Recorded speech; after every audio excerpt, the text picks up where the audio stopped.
जब मौसा जी मेरे कमरे में आए तब मैं कपड़े बदल रही थी, तो उन्हें देखकर मैं चौंक गई और छिप गई। तब मौसा जी ने कहा, मैं तो अपना मोबाइल लेने आया था, जो तुम्हारे कमरे में छूट गया था। उसमें तुम्हारी रिकॉर्डिंग भी हो गई हैं। अब अगर यह रिकॉर्डिंग पब्लिक ना हो तो जैसा मैं बोलूं वैसा करती रहना। हाय दोस्तों, आज की इस दिलचस्प और रोमांचक कहानी में आपका स्वागत है। मेरा नाम प्रिया है और मेरी उम्र अभी 21 साल है। मैं 5 फुट 8 इंच लंबी हूँ और लोग कहते हैं कि मैं काफ़ी आकर्षक दिखती हूँ। मैं अपने माता पिता की इकलौती संतान हूँ। हम दिल्ली में एक अच्छे मोहल्ले में रहते थे, सिर्फ हम तीनों। लेकिन कुछ महीने पहले मेरे मौसा मौसी हमारे घर में आकर रहने लगे। अब घर में 5 लोग हो गए। मौसा जी की उम्र लगभग 34 साल है। वे दिखने में काफ़ी सभ्य और शांत लगते हैं। मौसी की शादी छोटी उम्र में हुई थी, इसलिए मौसा जी घर में नए नए थे। शुरू शुरू में सब ठीक था, लेकिन धीरे धीरे उनकी नज़रें मुझ पर अटकने लगीं। वे मुझे अजीब तरीके से देखते, मेरी तारीफ करते हुए कुछ ऐसी बातें कहते जो मुझे असहज कर देती। एक बार उन्होंने कहा, प्रिया, तुम बिल्कुल अपनी मौसी जैसी लगती हो, इतनी सुंदर और आकर्षक। मैं हंसकर टाल देती, लेकिन अंदर से परेशान हो जाती। धीरे धीरे उनकी हरकतें बढ़ने लगीं। वे मेरे कमरे के पास ज़्यादा आते, बातों में मेरी शक्ल सूरत पर कमेंट करते। मुझे लगता कि माँ पापा को बता दूँ, लेकिन डर लगता कि वे शायद विश्वास न करें। फिर एक दिन हुआ कुछ ऐसा जो मेरी ज़िंदगी बदल गया।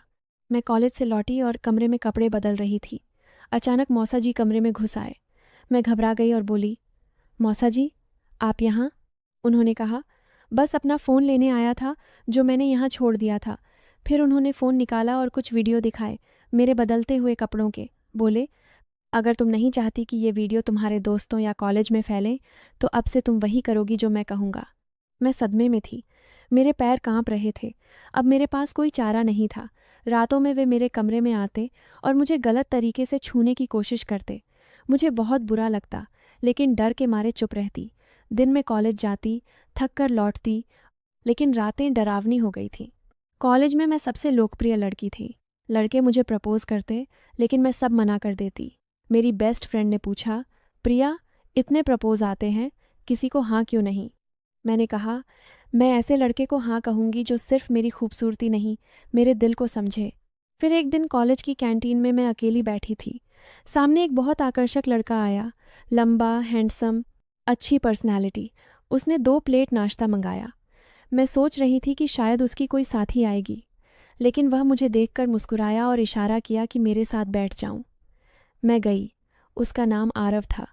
उसने कहा, मैं तुम्हें काफ़ी दिनों से नोटिस कर रहा हूँ। आज बात कर ली। हमने नाश्ता किया, बातें की। उसने नंबर मांगा, मैंने दे दिया। धीरे धीरे हम रोज़ बात करने लगे, कभी कभी पूरी रात फ़ोन पर। मुझे उससे बहुत अच्छा लगने लगा। आरव अलग था।